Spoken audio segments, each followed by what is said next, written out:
Voilà, alors je vous propose de régler le problème d'abord, avant de parler des problèmes de numérotation ici. On va parler des titres qui sont dans leur bloc bleu foncé, là. Enfin, bleu clair, bleu moyen, on va dire. Ok, donc première chose à faire, avec la flèche noire, vous allez cliquer à côté d'une page, à côté de n'importe quelle page, comme ça vous avez tout désélectionné, il n'y a aucun élément qui est spécifiquement sélectionné.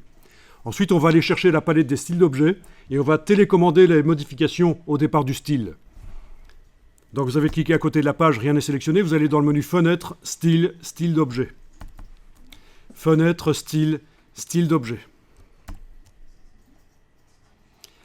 Donc la palette des styles d'objets arrive et si ça a été bien fait, vous devriez voir quel est le style concerné, le style qui va télécommander l'aspect des titres ici.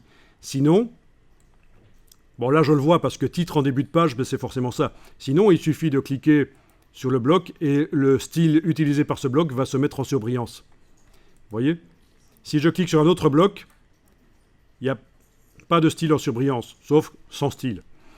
Si je reclique là sur le bloc bleu là, du titre, je vois que le style utilisé par ce bloc, c'est titre en début de page. Ok, une fois que vous avez vu ça, recliquez à côté de la page pour tout désactiver. C'est plus sûr. Et alors, vous allez double-cliquer sur le nom du style ici. Enfin, surtout à droite du nom du style, parce que si vous double-cliquez là-dessus, ça risque de vous proposer de modifier son nom, peut-être. Cliquez là, double-cliquez là, voilà, à droite du nom du style qui s'appelle titre en début de page. Et alors, on va les modifier. Ce qui concerne les fonds, vous allez cliquer sur le mot fond. Vous voyez qu'actuellement, on a ça comme couleur. Ben, ce serait peut-être bien de ne pas en avoir. Donc, dans la liste ici, vous allez choisir 100. On ne voit toujours pas que c'est sans couleur parce qu'on n'a pas coché la case aperçue pour voir derrière ce que ça donne. Donc, vous cochez la case aperçue, vous voyez ce que ça donne. D'accord ?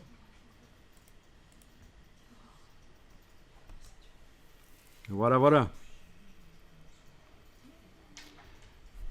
Donc ça, c'est bien. Ok. Et quand je vais voir sur toutes les autres pages, eh bien, tous les blocs titres qui utilisaient ce style d'objet n'ont maintenant plus de fond bleu.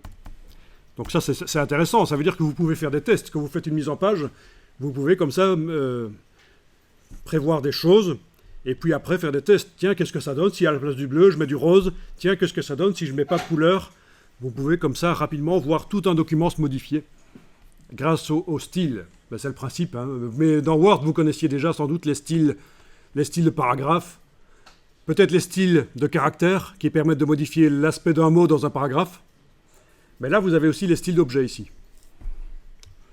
Ça doit exister dans Word aussi, je ne dis pas. Hein, mais Word n'est pas aussi souple que InDesign. C'est ça la différence par rapport à InDesign, la différence entre Word et InDesign. Word, c'est très bien si on l'a appris. Il y a peu de gens qui l'ont vraiment appris. C'est très bien, mais c'est pour faire des documents d'entreprise. InDesign, c'est pour faire des documents un peu plus sexy, des magazines, des brochures, des triptyques, des flyers. Voilà.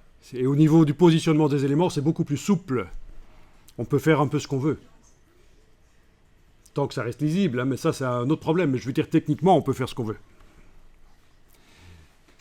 Bien.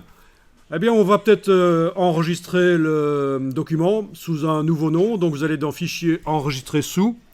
Et dans le dossier que vous avez des IP, bon, on va peut-être ajouter votre document dans son état actuel. On va juste changer le numéro ici. Vous allez mettre un 8 à la place du 7, donc document 118. Voilà, on va l'enregistrer au format InDesign, bien sûr, à côté de la version 117. Voilà. Dans un premier temps, ça peut être bien de faire comme ça. Vous allez voir qu'on va enregistrer souvent sous un nom différent, comme ça on garde la progression de ce qu'on fait. Si on fait une erreur majeure dans le document, soit technique, une erreur technique ou une erreur créative, on a mal choisi les choses et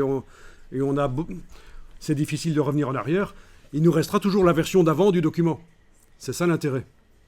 Également, le fait d'enregistrer régulièrement le document InDesign sous un nouveau nom régénère la structure XML du document. Donc, on évite que le document plante et soit illisible à un certain moment. Quand vous enregistrez, n'enregistrez jamais sur une clé USB, directement. Il faut enregistrer sur le disque dur, sur un disque dur externe ou interne, peu importe, mais jamais directement sur une clé USB, sinon ça c'est le plantage assuré. La clé USB, c'est pour transporter un document après, ailleurs.